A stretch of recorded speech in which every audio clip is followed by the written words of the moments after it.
Hallelujah, hallelujah, hallelujah,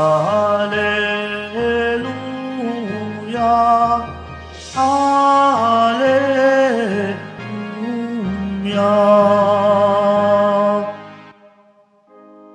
Si Kristo'y laang magtiis, nang tagumpay ay makamit, at sumaatin ang langit. Hallelujah, hallelujah, hallelujah, hallelujah.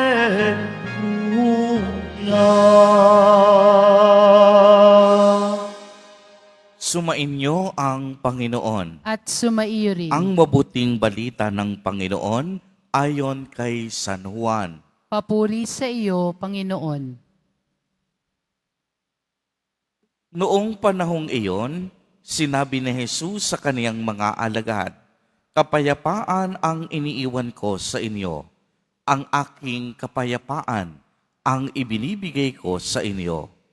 Hindi ito katulad ng ibinibigay ng sanlibutan. Huwag kayong mabalisa, huwag kayong matakot. Sinasabi ko sa inyo, ako'y aalis, ngunit babalik ako. Kung iniibig ninyo ako, ikagagalak ninyo ang pagpunta ko sa Ama, sapagkat dakila ang Ama kaysa akin. Sinasabi ko na ito sa inyo, bago pa mangyari, upang kung mangyari na, kayo'y manalig sa akin. Hindi na ako pakabababa ng pagsasalita sa inyo, sapagkat dumarating na ang pinuno ng sanglibutang ito.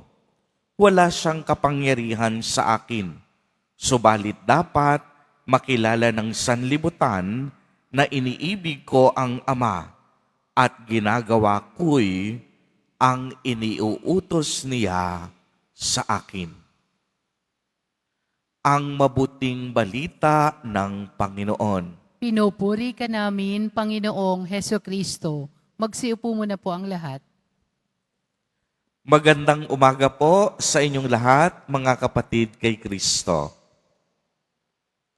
Sa lahat po ng ating mga taga-subaybay sa iba't ibang online platforms at sa lahat ng ating mga kadiboto sa iba't ibang panig ng Pilipinas at maging sa buong mundo kung saan tayo ay naaabot ngayon ng ating live streaming.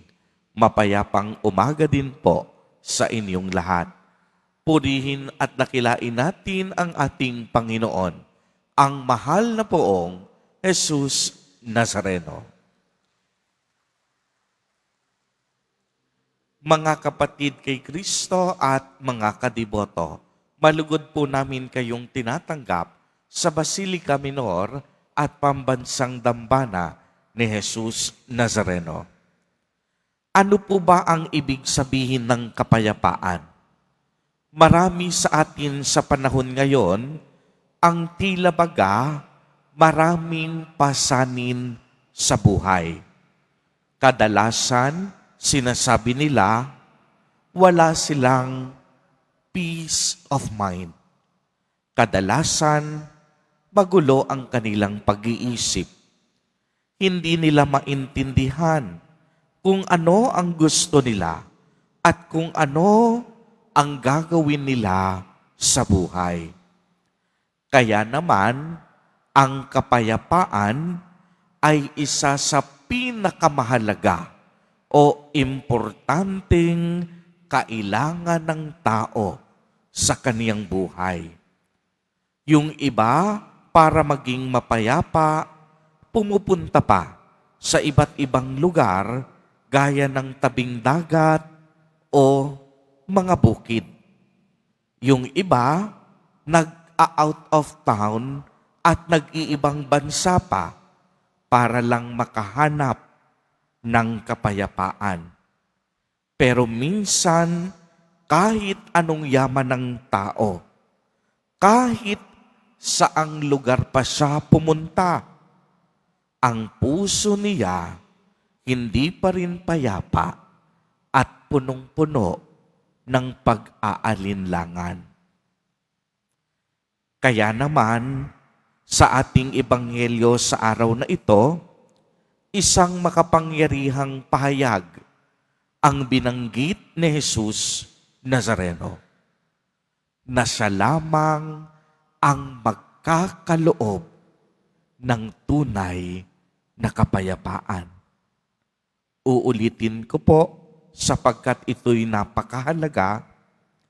Si Jesus Nazareno lamang ang makapagbibigay sa atin ng tunay na kapayapaan sa buhay.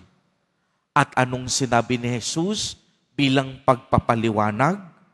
At ang kapayapaang ito ay hindi katulad ng kapayapaang ibinibigay sa iyo ng mundo. Dahil kapag sinabi nating kapayapaan, hindi ito nangangahulugang kawalan ng digmaan, karahasan, at kaguluhan. Ang kapayapaan ay ang aktibong presensya ng Diyos sa ating mga puso. Ibig sabihin, ang presensyang ito ng Diyos ay ang kumikilos at nananahan sa ating puso at buhay. Dahil kahit anumang ingay ng mundo, kahit anong lakas pa ng digmaan, kapag may Diyos ka sa iyong puso, makakatulog ka ng mahimbing dahil payapa ang iyong kalooban at ang iyong kaligtasan ay nasa Diyos.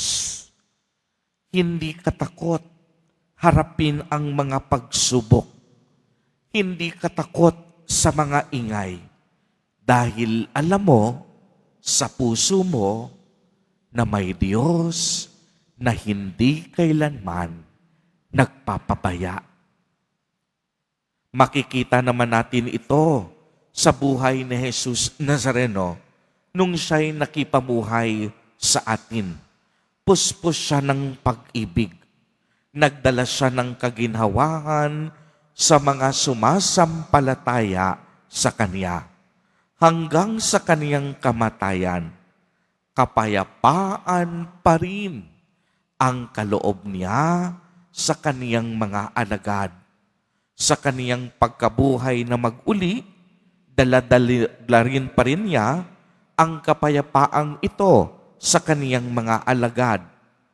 Tinanggal mismo ng ating Panginoong Hesus Nazareno ang kanilang mga pangamba at mga takot sa buhay. Kaya pagmasdan ninyo, nung si Jesus Nazareno nagpakita sa Kaniyang mga alagad pagkatapos ng Kaniyang muling pagkabuhay, ang unang laging pagbati niya, kapayapaan naway sumainyo. Naway ang inyong pagtitiwala ay nasa Diyos. Naway ang inyong mga pangamba ay isinusuko nyo sa Diyos. Naway ang pangunahin ng inyong buhay walang iba kung hindi sa Diyos.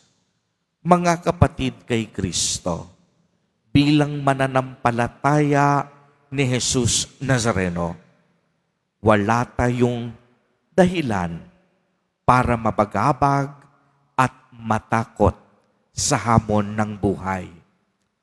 Alam ng Diyos na walang katahimikan sa mundong ito.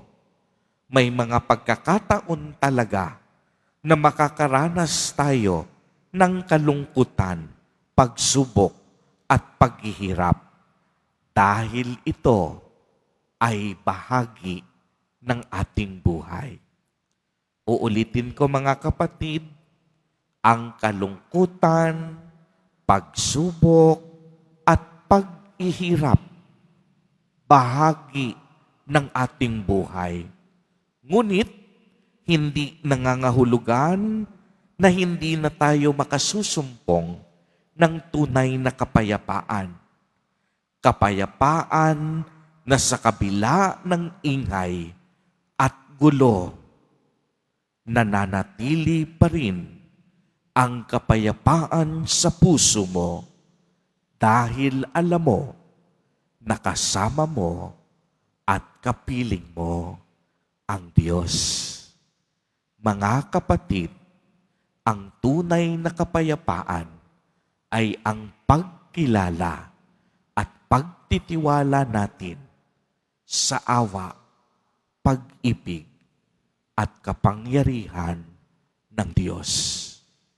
Ano mang ingay ng mundo, kung may Diyos sa iyong buhay, payapa ang iyong puso at kalooban. Amen. Amen.